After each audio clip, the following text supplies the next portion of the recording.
किसी ने बड़े ही पते की बात कही है दोस्तों कि इंसान चाहे कितना भी महंगे से महंगा लिबास खरीद ले लेकिन अपनी खराब किरदार को नहीं छुपा पाता। नमस्ते दोस्तों, लर्निंग फॉर ब्यूटीफुल लाइफ में मैं नरेश सोनी आपका स्वागत करता हूं। अभी तक जो भी हमारे चैनल पे नए हैं वो इस चैनल को सब्सक्राइब कर लीजिए सो दैट आने वाली मोटिवेशनल कहानियाँ आप तक पहुँचते रहें और आप यूं ही मुस्कुराते रहें।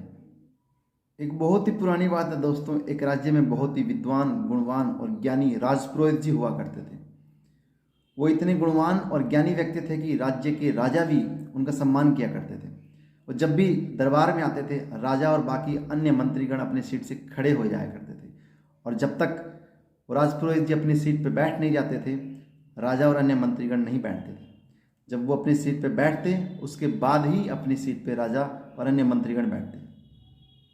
एक बार राजा ने भरी दरबार में राजपुरोहित जी से एक सवाल पूछा कि राजपुरोहित जी, एक बात बताइए कि व्यवहार बड़ा होता है या ज्ञान बड़ा होता है, यानी कि आचरण बड़ा है या बुद्धि बड़ी है। अब ये सवाल राजपुरोहित जी को थोड़ा सा अजीब सा लगा, अटपटा सा लगा।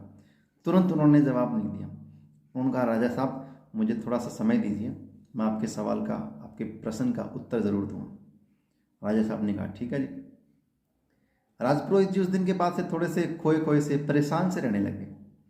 वो घर आए तो आके उनकी पत्नी पूछती है, क्या बात है, इतने परेशान क्यों हैं आजकल, इतने चिंतित क्यों हैं? तो राजपुरोहित जी ने सारी बात बता दी कि ऐसे से राजा साहब ने एक सवाल पूछा है मेरे से कि व्यवहार बड़ा होता है, ज्ञान बड़ा होता है।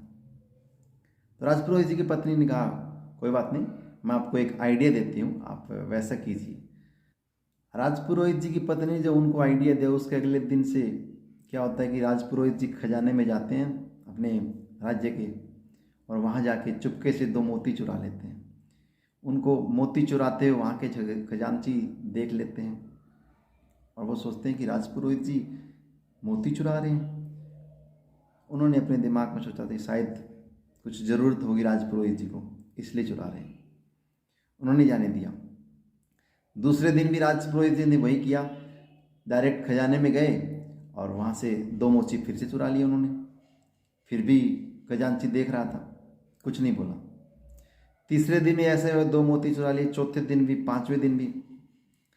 अब लगातार 5 दिन हो गए, उसके बाद में खजांची से रहा नहीं गया। बोले, राजपुरोहित जी तो डेली यही काम कर रहे हैं, मोती चुरा रहे हैं, चोरी कर रहे हैं। उन्होंने ये बात जाके राजा साहब को बता दी कि राजा साहब, हमारे राजपुरोहित जी डेली डेली ये काम कर रहे हैं।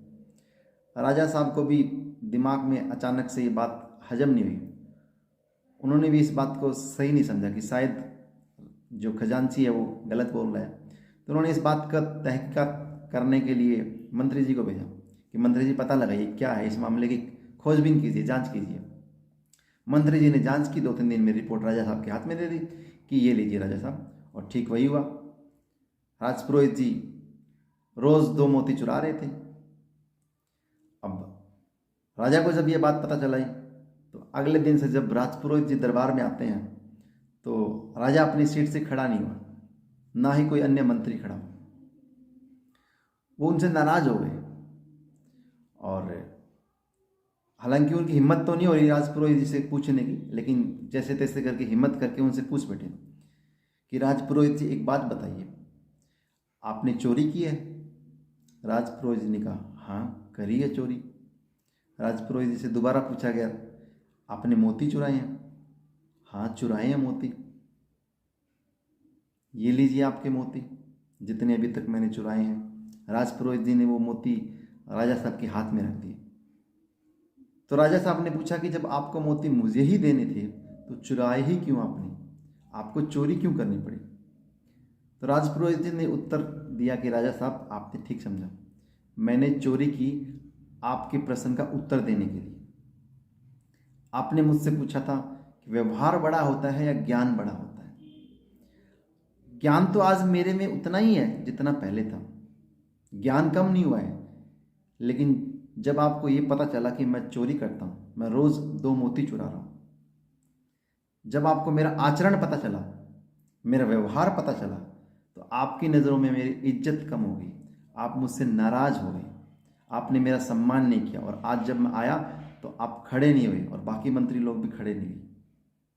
इसलिए मैं ऐसी हरकत करके ये समझाना चाहता था आपके प्रश्न का उत्तर देना चाहता था कि व्यवहार बड़ा होता है या ज्ञान बड़ा होता है। दोस्तों, ये छोटी सी कहानी हमें वास्तविक जीवन में वास्तविक मूल्यों वाले बहुत बड़ी बात सिखाती है। हमारे पास ज्ञान चाहे कितना भी हो, हम कितने भी गुणवान व्यक्ति हैं, कितने भी ज्ञानी व्यक्ति हैं, जब तक उस ज्ञान को अगर व्यवहार में नहीं लेके आते हैं, हम उस ज्ञान को इम्प्लीमेंट नहीं करते हैं, तब तक उस ज्ञान का कोई महत्व नहीं है। चाहे हम वो ज्ञान यूट्यूब से प्राप्त कर रहे हैं, चाहे वो किताबें पढ़ रहे हैं, चाहे हम किसी भी टीवी सीरियल से प्राप्त कर रहे हैं या किसी धर्म कथा से हम वो ज्ञान प्राप्त कर रहे हैं, उस ज्ञान का कोई मतलब नहीं है जब तक वो ज्ञान किसी के काम ना आ जाए, वो ज्ञान किसी की मदद ना कर दे। ठीक वैसे ही अगर हम कुछ भी सीखते हैं, भले ही हम निरंतर सीख रहे हैं और उस सीखने का जब तक कोई यूज नहीं है, कोई महत्व नहीं है, जब तक उस सीख को हम इम्प्लीमेंट नहीं कर दें। इसलिए दोस्तों, अपना आचरण, अपना व्यवहार सदैव अच्छा रखिए, दूसरों के प्रति दूसरों की मदद करते रहिए और दूसरों के जीवन में मुस्कान बांटते रहिए, क्योंकि बांटना है तो मुस्कान बांटिए, ज्ञान सबके पास में है। और अब जाते जाते ऊपर वाले के आशीर्वाद से, अपनों के साथ से और एक सच्ची मेहनत से जियो ऐसे कि दुनिया जीना चाहे आपके जैसे।